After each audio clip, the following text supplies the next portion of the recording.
right, you guys are jumping today. I can see that. All right, I got a question for you.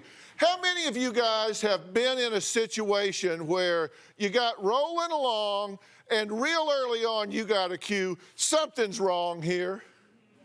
Maybe you were dating somebody. Did it happen when you were dating somebody? Yes. And maybe they said something, maybe they did something. You know, I'll just dig a little deeper. No problem, I'll dig it a little deeper. Maybe it got to the point you're actually walking down the aisle. You had it happen. Was it you or somebody you knew? You?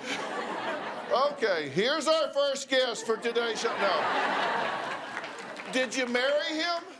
You did, you married him. Exactly my point. You just keep digging.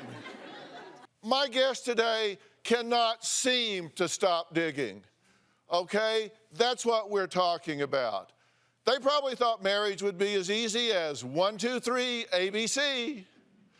But sadly for them, the A stands for abuse, the B stands for betrayal, and the C stands for cheating. Take a look. During the entire time that I've been with Sonny, the police have been called over 20 times. When I was just dating Sonny, he was so mad that he kicked in our front door and our bedroom door. She had locked me out of my bedroom, so I kicked the door down. There was no other alternative. When I was 6 months pregnant, he tackled me in the hallway. I am not physically abusive to Caroline. You don't hit me, you don't push me, you don't pull my hair, you don't flip out. That's complete. Twice she's hit me in the face. One time she punched me in the back of the head in front of my sister and in front of my kids. She grabs me and laughs. Yeah, I think I did grab him, and he was grabbing me, and then that's when he flipped me over on the ground. She'll lose control to where she gets physical and verbal and hits me, and then I'll retaliate with a grab and throw her down. He pulled my hair and pushed me back, and I flipped over the armrest of the couch. I hit you in the face on accident because I was trying to block you. That happened 2 times. You're trying to hit me, and I'm grabbing you like this and telling you to stop, and you bite me in the face. Now I don't grab you anymore. Why would I grab you so you can bite me in the face? No, you just throw me over the couch so I get out of your way. So yeah, I do. I pick you up and I throw you on the couch because you're irate. You're crazy. Wow. You heard me talking about this at the top, how we see things and just keep going. Did you see things and keep going? Did you see things and keep going? Sure. What was the first time you thought, this could be not good? The time when we were fighting, a little while after we had first moved in together, and front door and our bedroom door were busted down because he was mad. Now see, there's a clue. That's a clue that there are problems. Did you do that? Yes, sir. Why? Well, she had locked me out of the house. My clothes were being thrown over the rail. There's a clue. Okay, you've each got a clue. Did you ever at that point think, you know what, I might just want to stop this? I did. I left. Oh, but you came back. Yeah. You were hardly out the broken door before you came back. Why'd you come back? He asked me to marry him. He asked you to marry him. Come on.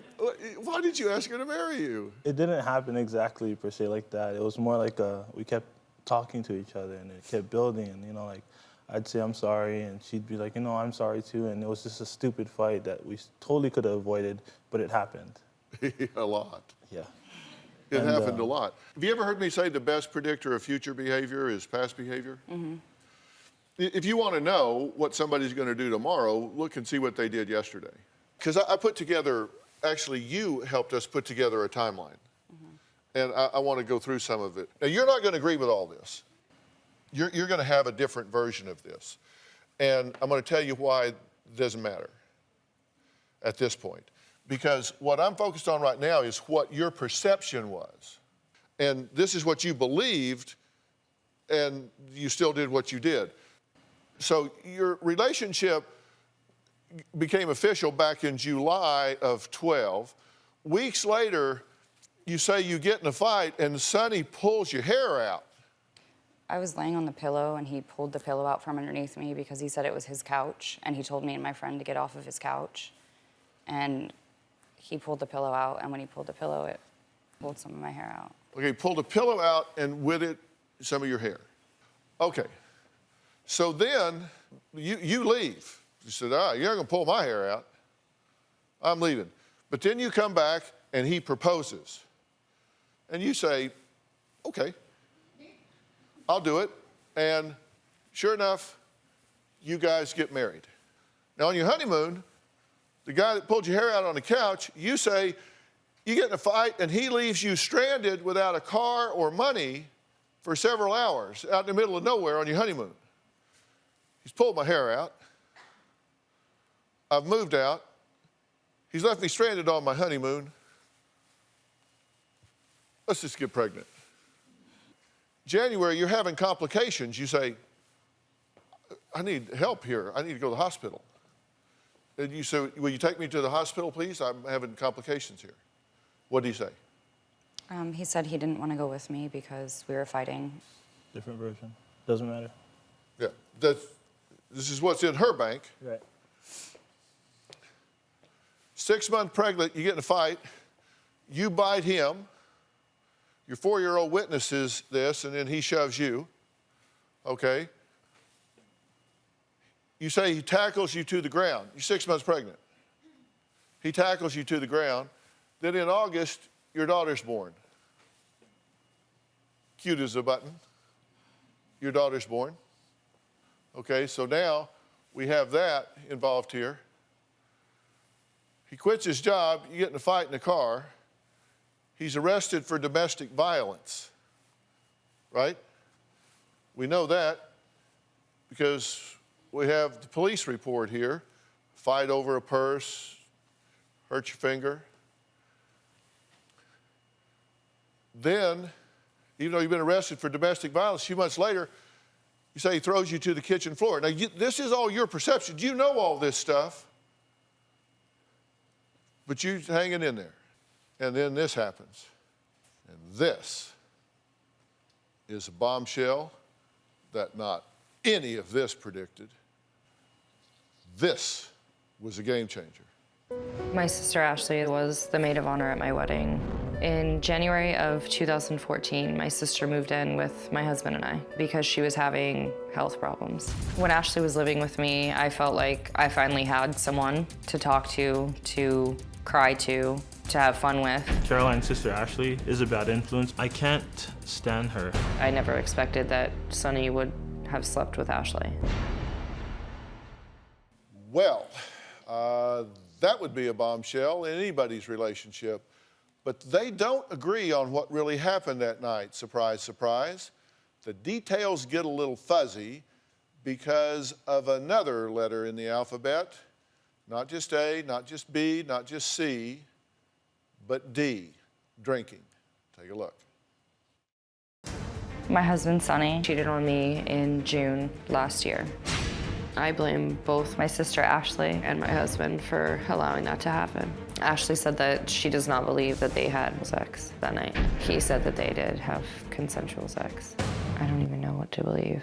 It just seems like so unreal to me. 2 months after the incident, I found out what happened. That evening, my sister, Ashley, had already been drinking, and then she started drinking whiskey with me. I got home from work, we started drinking shots, and we had a couple beers. When Sonny and Ashley went outside, he was touching her leg and rubbing her leg and leaning in close to her like how he does with me. Ashley ended up going into her room and passing out. I actually passed out on the couch. My wife passed out next to me. Then I got up and walked all the way to the bathroom. On my way to the bathroom, me and Ashley meet up. Ashley had a tank top on, a see-through tank top, no pants. We couldn't just start touching each other, and she knew who I was, and she knew what was going on. We had sex in her bed. In the middle of us having sex, Ashley pops up and puts her shorts on and walks outside to the back porch. She looks at me, she goes, "We cannot tell Caroline, you know that, right?" And I'm just like, "No, yeah, I know." I got out of bed and I noticed that the back porch light was on. And so I went to the door and opened it. He was standing there with the beer in his hand and she was sitting on our patio couch. I knew something was wrong, but I never expected that my sister, Ashley, slept with my husband. Okay, tell me how you feel about this. I can't talk about it. I don't like to hear him talk about it. It just makes it worse. The two people that I trusted and loved the most did this to me, and it doesn't seem like they feel bad about it. They're mad at each other. I don't care that you're mad at each other. You both did this. I'm mad at both of you. Why does it matter how they feel? They did this to me. He says he's getting up and going to the bathroom, and he runs into your sister, who has on a see-through tank top and no pants. And he goes, looky here. And he goes after her.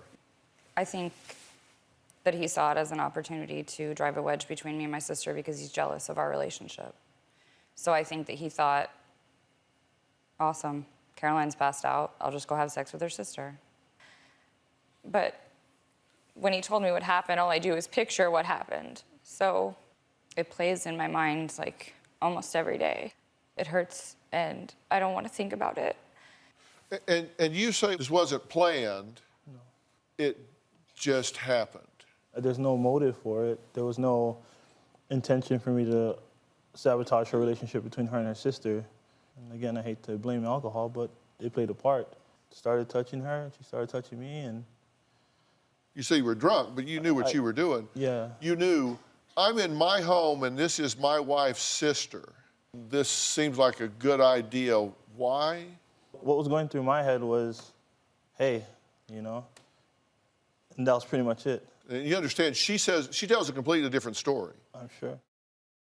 The next morning after I had just slept with my wife's sister, Caroline wanted to have sex with me in the morning, and I feel like I was obligated to have sex with Caroline just so she wouldn't think that I was cheating on her. It would just ruin the rest of the day. Sadly, in my heart, I already knew that the day was ruined. I do feel guilty for having sex with Caroline after knowing that I had just slept with her sister. Do not adjust your set. You heard that right. My guest, Sonny, admits to cheating on his wife last summer with her sister. A lot of you might be wondering what Caroline's sister has to say about all of this. Well, she's here. And her version of what happened that late summer night is so much different. My sister's husband, Sonny, is a pathological liar. June of 2014, Caroline and I decided to have a barbecue, and we drank Fireball whiskey. Sonny had gotten home and suggested we get another bottle. We ended up drinking 2 bottles of whiskey.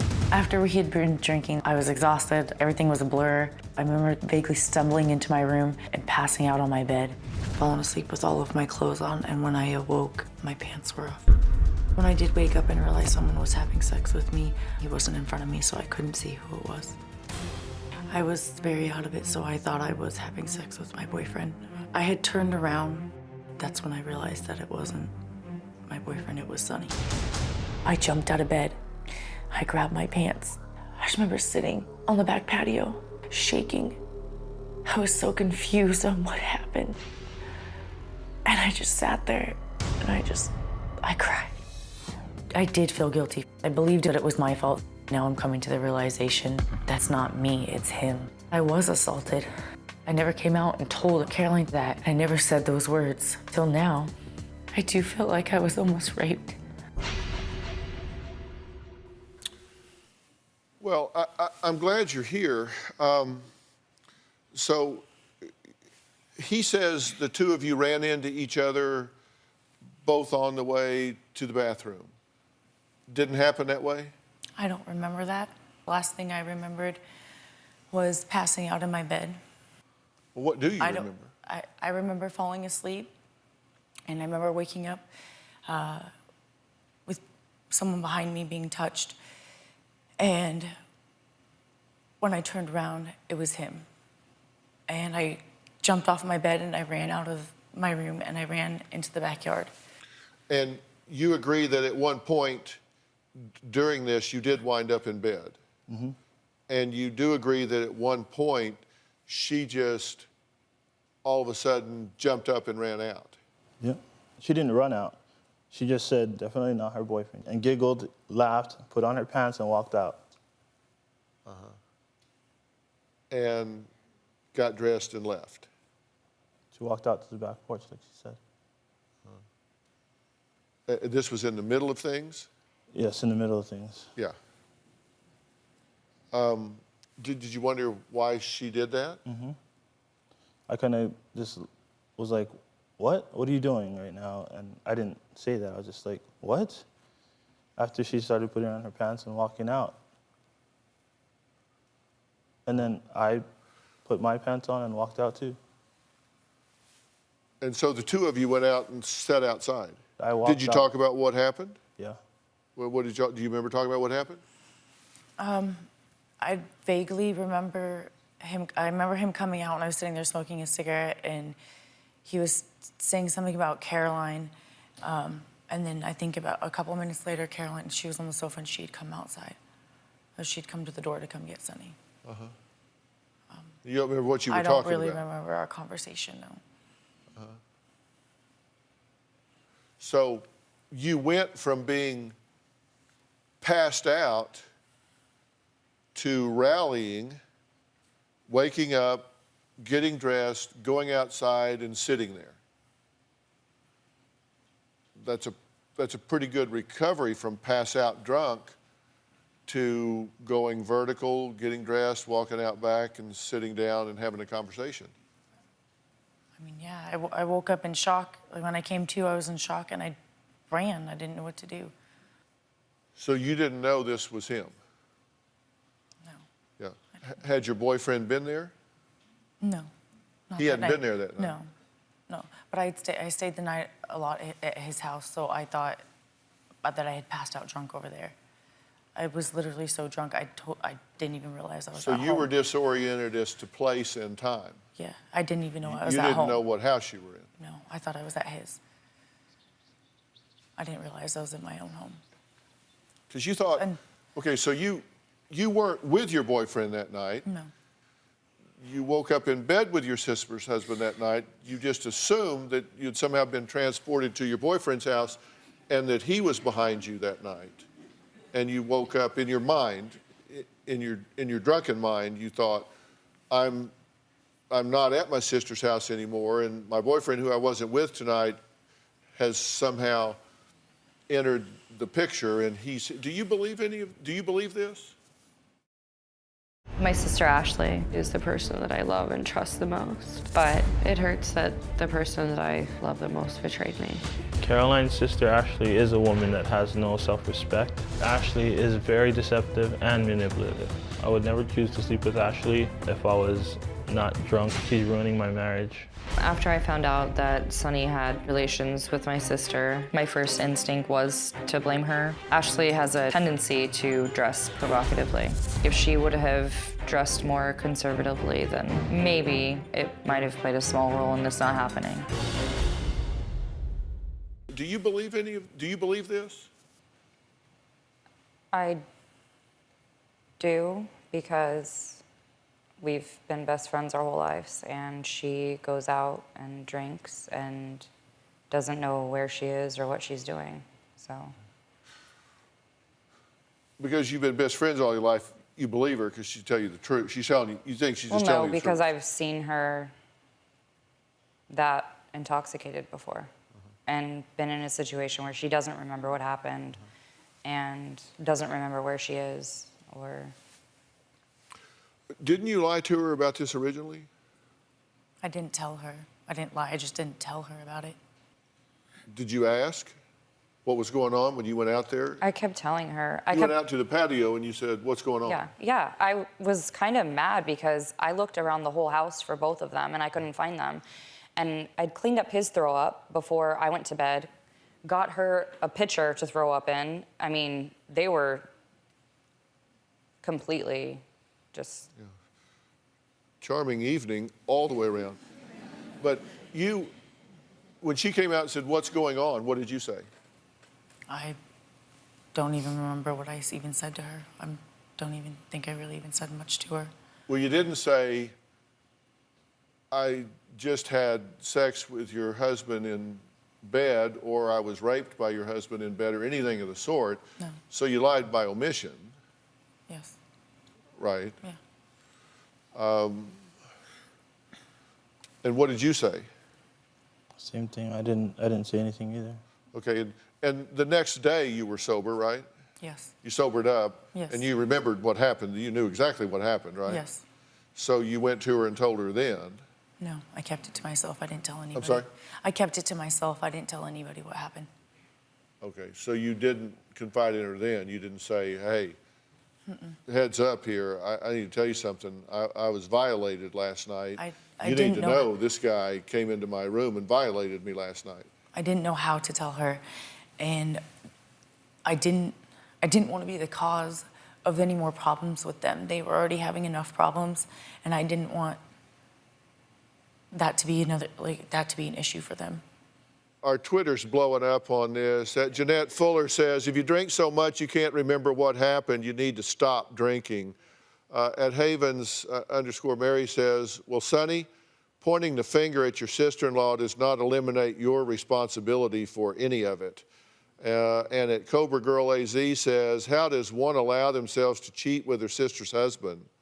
That's a double betrayal that hurts like death. I feel like I haven't given you the opportunity to give me your side of this whole thing fully yet, so I want to do that now. I went through the timeline and I said it's Caroline's timeline because it's her perception of what happened. I said there'd been trouble. I want to be clear that you dispute some of those things and how they happened, and you've made it very clear in your tape pieces that she aggresses against you sometimes. I frankly don't think that's an excuse at all. There's no excuse for a man to ever put his hands on a woman in anger, ever, for any reason, whatever. But certainly if you're a guy that's our size, I mean, you just can't do that. And you're going to wind up in trouble if you do. But what do I need to know to help this situation? What do you need for me to know? First of all, I want to let you know that it's not a situation to where I have to put my hands on her and, physically harm her. It's her when she goes to swing on me and me trying to stop her from swinging on me. Does he restrain you, and when he pins your arms down, you bite him? Because he doesn't just restrain me. He's like forceful about it. Why is he having to restrain you at all? Because I'm trying to leave, or if he hurts me, I swing back at him now. You had an anniversary recently, right? October of last year, you had your second anniversary. Did you hit her in the face? No. Did you throw her down the stairs? No. Did she kick you in the groin? No, she grabbed me in the groin. Did you try to get a restraining order? Yes. He got it, but he never served me with it. It was never served? No. Because the night that happened, we both poured beer on each other, and then I came inside because you saw a message from a guy that I was helping at the gym asking about Ashley, and you got mad that I changed my code on my phone because you like to go through it whenever you choose to, and you got mad at me and started yelling at me, telling me that I was cheating on you, that I was sleeping with somebody else, calling me names, and you went upstairs and you said, I'm leaving. You had her diaper bag on your arm and you had her in your arms, and I put my hand on your hand. I did not hit you, and you told the police that I hit you. I did not hit you. I admit to hitting you before, but I did not hit you that night. So are you saying that you never were banging on your head on the door? Let me finish. I put my hand on your hand, and I was begging you not to take her, and you pushed me, and I fell down the stairs. No. Yes, I know. You will continue to lie about this. You swung on me. No, I did not. Why would I swing on you with our child in your arms? Because you're crazy. You get crazy. Yes. You get that crazy. Yeah. You get to that point where you just start swinging. Your whole family protects you. They all sat What are you there and doing here watched with you Caroline? throw her down. What are you doing here with in front of Caroline? the entire The family. exact same And thing. I'm not She's protecting here her. to defend Really? herself for Whose what chair happened is on your between you side? guys. Whose chair is on your side? I'll Your move it and sit in the sister's. middle. I'm not It's too anybody's late side. now. It's after the matter. I'll sit in the middle. I'll sit back there. It doesn't matter. I can That be would be behind nice. stage. You'd still be out of the picture. Perfect. Sonny is a psychopath. Caroline is very blinded by his love. One day I will see him on one of those murder shows doing an interview with him and locked in jail for killing my sister. Ashley believes her sister Caroline is trapped in a dangerous marriage and wants her to get out before it's too late. But Caroline says she's not ready to throw in the towel just yet.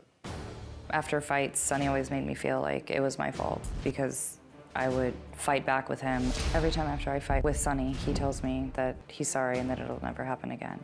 I believe that I needed to work harder to make everything work between us. I'd asked Caroline plenty of times to leave him. My parents had begged her to go to a shelter, and she just kept going back. I was afraid to leave the marriage because we had just gotten married, and I didn't want to have a baby by myself again. I raised my oldest daughter by myself, and I didn't want this baby to be without. Sonny degrades me and calls me horrible names like bitch and gross and fat. I feel like it's my fault because I didn't lose weight after the baby. Even after Sonny has abused me and slept with my sister, I want to do whatever it takes to make our marriage work. Do you want this marriage to work? A part of me does. Do you want the marriage to work? I did. But now you don't? No. And what is it about what she said or they said that makes you not want to make it work? I thought there was a chance that we could live through this. You know, we could work through this, and just knowing that there's no way that Ashley can be removed from the picture as far as being the husband in our marriage, there's never going to be a marriage between me and Caroline. Well, what is your ownership in this situation? You said to me at the break, why am I the bad guy here? No, I believe that I am the bad guy in me and my wife's marriage. But right now, I just feel like the show is just making it to where, you know, Sonny's this, Sonny's that, Sonny's this, and Caroline should leave him for this, Caroline should leave him for that. And there's no Sonny's perception of things. Tell me what you need to have to balance this out right now. The floor is yours. It goes both ways. It doesn't just show, it shows Caroline just saying, he calls me this, he calls me that, he does this, he does that. It goes both ways. It's not just me saying, you know, you're fat, you're ugly, you're a bitch, you know? It's not just that. It's more than that. It's her saying, you're being such an A-word right now, and with other profanity words. And then I'm like, well, you're being this. You guys paint me as a bad person. You think I'm a psychopath. You think I'm a lying, cheating bastard. I know that's not who you are. I just don't know what happened to you. But let's not walk away from each other or fight or hurt each other, because it's not worth it. It's not worth it for us to keep doing this to each other, and it's certainly not worth it for the kids to see this, because they're two little girls, and then they're gonna want to have a relationship like this. Do you want someone to do that to them? Because I know I don't, and I already see it with our older one, and that scares the crap out of me because they're so precious. Like, why do they have to see this? Shouldn't. First thing I'm going to do is, Ashley, I'm going to excuse you because I'm going to talk to this couple about their marriage. I thank you very much for being here and shedding your light on all of this, and I certainly hope you two work to repair your relationship and the breach of trust that's here, because I think that's very important. But I thank you for coming. You can go right down this way here, and they'll show you straight out. I have excused Ashley here because this is between you two. It's not between the three of you. You need to listen with both ears to what I'm getting ready to say, because I'm getting ready to tell you some very important things that you're going to want to listen to several times when you get home. So I'm going to put some verbs in my sentences. I want you to hear them real clearly. I agree with some of the things he's saying. You're playing this game with sweaty palms. You're afraid to stand up for yourself. You're afraid to stake out your position in your ground other than in anger. You get mad, you get angry, and when you do, you get out of control, right?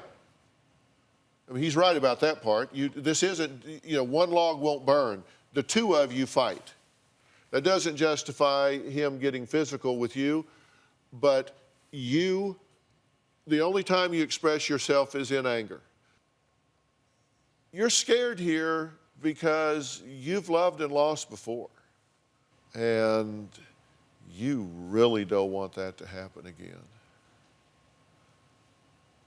Because then you didn't lose once, you've now lost twice, and now you've got two, and you can't hold on to daddy. And that scares you to death, right? What's wrong with me? How do I explain this to them? Doesn't that tape play in your head? And isn't that why you keep putting up with and scared to death this is going to fall apart?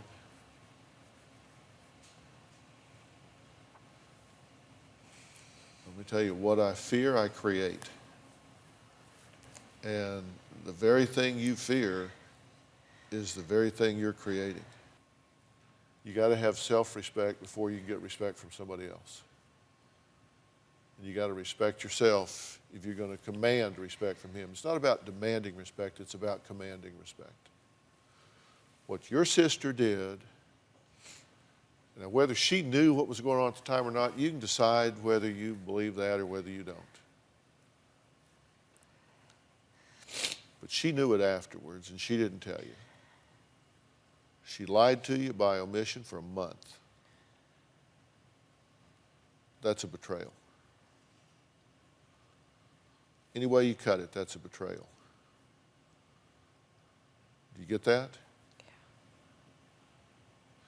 You deserve better treatment from the people in your life.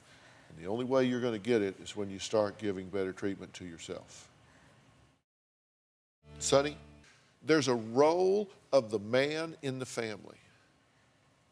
You have a job here, and you need to man up and do it. Do not disrespect the mother of your children. Do not disrespect your wife. Do not disrespect yourself as a man by doing things that disrespect the mother of your children and your wife. Because when you say something to her like the things you have said to her, it is at the expense of your character, not hers. You need to learn how to resolve conflict. You need to learn self-esteem and self-worth. You need to learn as a couple to come together and have strength and value each other. You need premarital counseling. You don't need marriage counseling. You need premarital counseling. You don't even know what it's supposed to be. You've got to talk about things like division of labor and how to handle money and sex and jobs and geography and religion and in-laws. In-laws. We got to have some in-law boundaries here. And I will personally make arrangements for y'all to have this, to sit down with y'all to resolve these things and give you a chance to make this work. And if for some reason you decide that it doesn't work, then you will have the foundation to co-parent these children from a position of strength and love. But you are so far from making that decision right now. You haven't been married yet. All you've done is been living under the same roof. You have not been married yet. Give me 90 days. Give me 90 days to really establish a foundation here and then make a decision. Will you do that? Yes, sir. I mean really work at it. Will you do that? Will you take that help? Will you do that? Okay, and I want y'all to tell us how that turns out, okay? Now, I want to remind everyone out there about Robin's resources at whengeorgiasmile.org. It's called the Aspire Initiative, and it's a free curriculum to educate audiences about domestic violence issues, from prevention to safe exit strategies. And the curriculum provides engaging educational materials and interactive content, such as quizzes to encourage group discussions. And there's a lot to find out. And Robin, this is all free at whengeorgiasmile.org, correct? Yes, it is. Whengeorgiasmile.org. It's in English and Spanish, and it is free. All right, and that's where they can find out about the Aspire app also, correct? Yes, very proud of the Aspire app. It actually was voted in 2014 as one of the 2 best apps for domestic violence prevention on Capitol Hill. Yeah, so, and it is also free, and it applies no matter who is doing the violence. So we're not pointing fingers here, we're just saying it's in every situation. Yes. So I really want y'all to think about that. And guys, you can so make this better. You can so make this better. But remember, I said every situation meets a hero. Let it be you. Decide you're going to lead this family right straight where it needs to go. Do you have a story or a question for me? Click the link in the description and tell me what in the world is going on.